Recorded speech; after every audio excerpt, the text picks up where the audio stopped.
एक गांव में एक जमींदार रहता था। उसके कई नौकरों में जग्गू भी शामिल था। गांव से लगी बस्ती में बाकी मजदूरों के साथ जग्गू भी अपने 5 लड़कों के साथ रहता था। जग्गू की पत्नी बहुत पहले गुजर गई थी। एक झोपड़े में वह बच्चों को पाल रहा था। बच्चे बड़े होते गए और जमींदार के घर नौकरी में लगते गए। सब मजदूरों को शाम को मजदूरी मिलती थी।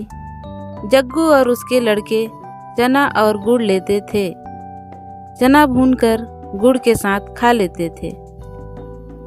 बस्ती वालों ने जग्गू को बड़े लड़के की शादी कर देने की सलाह दी। उसकी शादी हो गई और कुछ दिन बाद गौना भी आ गया। उस दिन जग्गू की झोपड़ी के सामने बड़ी बमचक मची। बहुत लोग इकट्ठा हुए नई बहू को देखने को। फिर धीरे धीरे भीड़ छटी। आदमी काम पर चले गए और औरतें अपने अपने घर चले गए।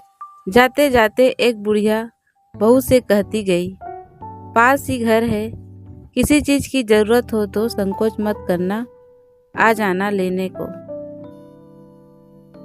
सबके जाने के बाद बहू ने घूंघट उठाकर अपनी ससुराल को देखा तो उसका कलेजा मुंह में आ गया। जर्जर सी झोपड़ी, खूंटी पर टंगी कुछ पोटलियां और झोपड़ी के बाहर बने 6 चूल्हे जिसमें जग्गू और उसके सभी बच्चे अलग अलग चना भूनते थे। बहू का मन हुआ कि उठे और सरपट अपने गांव भाग चले, पर अचानक उसे सोचकर धक्का लगा कि वहाँ कौन से नूर गड़े हैं, माँ है नहीं, भाई भौजाई के राज में नौकरानी जैसी जिंदगी ही तो गुजारनी होगी। यह सोचते हुए वह बुक्का फाड़ रोने लगी। रोते रोते थक कर शांत हुई। मन में कुछ सोचा। पड़ोसन के घर जाकर पूछा, अम्मा एक झाड़ू मिलेगा? बुढ़िया अम्मा ने झाड़ू, गोबर और मिट्टी दी, साथ में अपनी पोती को भेज दिया। वापस आकर बहू ने एक चूल्हा छोड़ बाकी फोड़ दिए। सफाई कर गोबर मिट्टी से झोपड़ी और द्वार लीपा। फिर उसने सभी पोटलियों के चने एक साथ किए और अम्मा के घर जाकर चना पीसा। अम्मा ने उसे साग और चटनी भी दी। वापस आकर बहू ने चने के आटे की रोटियां बनाई और इंतजार करने लगी। जग्गू और उसके लड़के जब लौटे तो एक ही चूल्हा देखकर भड़क गए। चिल्लाने लगे कि इसने तो आते ही सत्यानाश कर दिया, अपने आदमी का छोड़ बाकी सबका चूल्हा फोड़ दिया। झगड़े की आवाज़ सुनकर बहू झोपड़े से निकली। आप लोग हाथ मुंह धोकर बैठिए, मैं खाना निकालती हूँ। सब अचकचा गए, हाथ मुंह धोकर बैठे। बहू ने पत्तल पर खाना परोसा। रोटी, सब्जी, चटनी। बहुत दिनों बाद ऐसा खाना खाने को मिला था। सब खाना खाकर सोने चले गए। सुबह काम पर जाते समय बहू ने उन्हें एक एक रोटी और गुड़ दिया। चलते समय जग्गू से उसने पूछा, बाबूजी, मालिक आप लोगों को चना और गुड़ ही देता है क्या? जग्गू ने बताया कि मिलता तो सभी अन्न है, पर वे चना गुड़ ही लेते हैं, आसान रहता है खाने में। बहू ने समझाया कि सब अलग अलग प्रकार का अनाज लिया करें। देवर ने बताया कि उसका काम लकड़ी चीरना है। बहू ने उसे घर के ईंधन के लिए कुछ लकड़ी लाने को कहा। बहू सबकी मजदूरी के अनाज से एक एक मुट्ठी अन्न अलग रखती।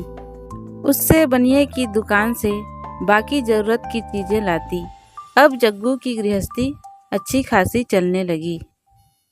एक दिन जग्गू और उनके बेटों ने तालाब की मिट्टी से झोपड़ी के आगे बाड़ बनाया। बहू के गुण गांव में चर्चित होने लगे। जमींदार तक यह बात पहुंची। वह कभी कभी बस्ती में आया करता था। आज वह जग्गू के घर उसकी बहू को आशीर्वाद देने आया। बहू ने पैर छू प्रणाम किया तो जमींदार ने उसे एक हार दिया। हार माथे से लगाकर बहू ने कहा कि मालिक, यह हमारे किस काम आएगा? इससे अच्छा होता कि मालिक हमें 4 लाठी जमीन दिए होते, जिससे हम झोपड़ी के दाएं बाएं एक कोठरी बना लेते। बहू की चतुराई पर जमींदार हंस पड़ा। बोला, जमीन तो जग्गू को मिलेगा ही, लेकिन यह हार तुम मेरे आशीर्वाद के रूप में रख लो।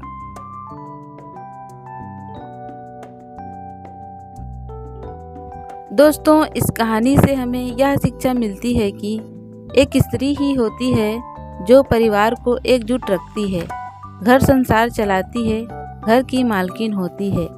इसलिए कहा गया है कि औरत चाहे घर को स्वर्ग बना दे या नर्क।